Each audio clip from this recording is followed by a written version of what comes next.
Yo, what's up, guys? Welcome back to the channel. It's your boy back again with another absolute roller coaster of a situation, and this one is wild. Like, actually wild. Roblox drama just keeps getting darker, and somehow this new Forsaken situation might be one of the craziest ones we've seen yet. If you've been anywhere near the Roblox community lately, you've probably heard the name Soul Driven Love, or maybe you remember Forsaken, that horror-style Roblox game that used to be popping off before everything went down. Well, buckle up, because Soul just dropped a 64-page response to all the allegations that have been floating around for years. And bro, it's not the comeback he thinks it is. We're talking AI-generated apology energy, legal-sounding nonsense, and manipulation wrapped in fake accountability. So grab your snacks, lock in, and let's break this down. So here's the deal. 24 hours ago, Soul Driven Love, the ex-owner of Roblox Forsaken, decided to finally respond to years of accusations. Dude dropped a literal 64-page Google Doc, acting like that was gonna fix everything. But the second people started reading it, everyone could tell something was off.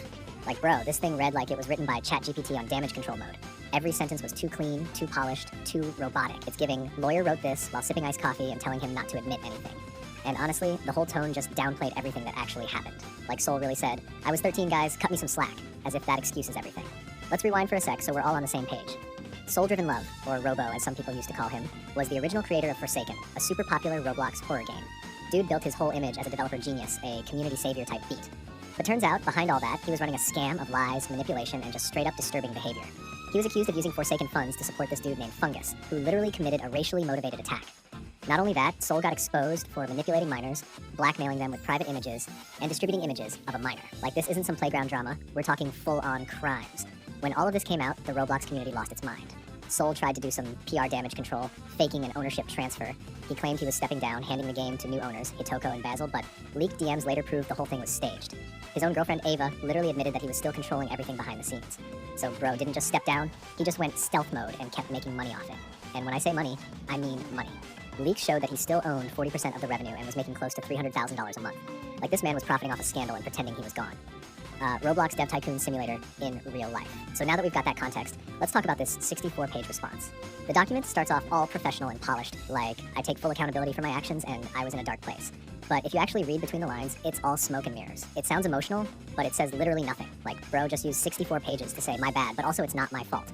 Every line feels like a legal script, written to make him sound remorseful without actually admitting to anything that could get him in trouble. It's basically the Roblox version of, I apologize if you were offended. Then we get to the part about Fungus, and this is where it goes from bad to worse. Soul tries to rewrite the whole story like he's in a history textbook.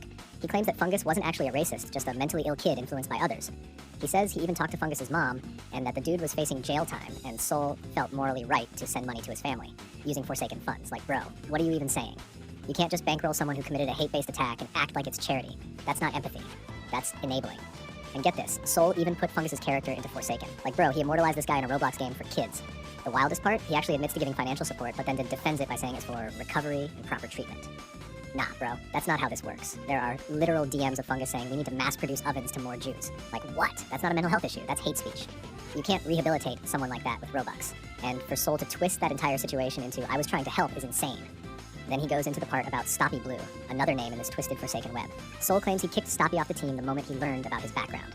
Cool story, but then he re-added his credits because he was scared of a DMCA claim. So basically, he put a known degenerate back into a game made for kids, just because of copyright fear. Like, bro, that's not professionalism, that's cowardice. And then, of course, he throws Ava under the bus, saying she was the one who unbanned him from the Discord later. So not only is Soul dodging blame, but now he's making his own girlfriend his scapegoat.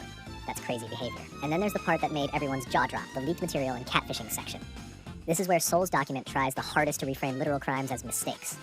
He admits that when he was 13, he shared an image of someone who was 16, maybe 18, he keeps changing it, but he frames it as a moment of anger. Like, nah bro, anger doesn't make you break federal law. He says he only acted out because someone leaked his image first. He even admits to sending graphic images, but again, blames it on being in a toxic online environment. The whole thing is just a series of, yeah, I did that, but here's why it's not that bad. And when he talks about catfishing, it's even worse. He straight up says he lied about his age and gender because he was insecure and didn't know transgender people were real. Like, that's not an excuse, bro. That's just ignorance and manipulation. Catfishing becomes a crime when it's used to deceive people into sending content or for emotional control, and Soul literally admits to using it that way. But of course, he paints it like he was just confused and trying to fit in. Now, you were manipulating people and then hiding behind mental health excuses. And don't even get me started on the legal side of this. Sharing or distributing any image of a minor is straight up a federal crime, regardless of your age or intent. The fact that he keeps emphasizing that he was 13 doesn't erase the reality of what happened. Under Title 18, Section 252A, that's still illegal. And using those images to emotionally manipulate or blackmail people, that's covered under Section 875, which literally deals with coercion and blackmail. This isn't edgy teenage behavior. This is criminal activity dressed up as an apology tour. Then the doc shifts into emotional manipulation territory. Soul starts talking about his partner, Ava's attempt, and how that made him spiral emotionally, trying to explain his behavior as a reaction to trauma. And while, yeah, mental health struggles are real, that doesn't excuse weaponizing them to justify crimes. You don't get to traumatize others and then say, well, I was hurt too. That's not accountability, that's emotional damage control. He even tried to claim that the Forsaken sale wasn't about money and that Ava pushed him into it. Like, dude, there are leaked logs of you actively trying to keep profit while pretending to let go of ownership. There's evidence of you controlling funds, running everything behind the scenes, and profiting off a game you swore you left. Forsaken wasn't your child, bro. It was your cash cow. And speaking of money, he also blamed LLC paperwork delays for missing charity funds, when in reality, he had over 400 million Robux in group funds that somehow ended up in his personal account. That's $1.4 million. Gone. Bro really said, oops, my paperwork glitched. And of course, he ends the document by playing the victim again. Says he went quiet after May because of a mental collapse, claims screenshots of him on Roblox and Minecraft were just coping mechanisms. Like, bro, you were caught in group chats bragging about still being involved in Forsaken. That's not coping, that's double dipping. He even had an alt account called The Only Roblox Gamers 2, claiming it was just chill, but he was literally still using it to manage things behind the scenes. This dude was living a double life like it was some Roblox roleplay. At the end of it all, Soul says that continuing under the name Soul Driven Love is his way of taking accountability. Nah, bro, that's just disrespectful to the victims. Every time he uses that name, it's a reminder of everything that happened. Throughout the entire 64 pages, the pattern is the same. Half confession, emotional manipulation, blame shifting, repeat. He never fully owns up. He just reframes everything to make himself look better. Then there's this one leaked screenshot that people keep bringing up. Soul saying, I'm not a good person, never have been, and I haven't changed a bit since 2021. In his document, he tries to dismiss that as spiraling and insists he's changed. Says he doesn't use slurs, doesn't hack, doesn't harass anymore, but bro, your actions prove otherwise. Saying I used to be worse isn't proof of growth. It's literally just a softer way of saying I'm still bad, just less public about it. Like, bro, you don't get points for not being worse than your worst self. At this point, it's pretty clear what's going on.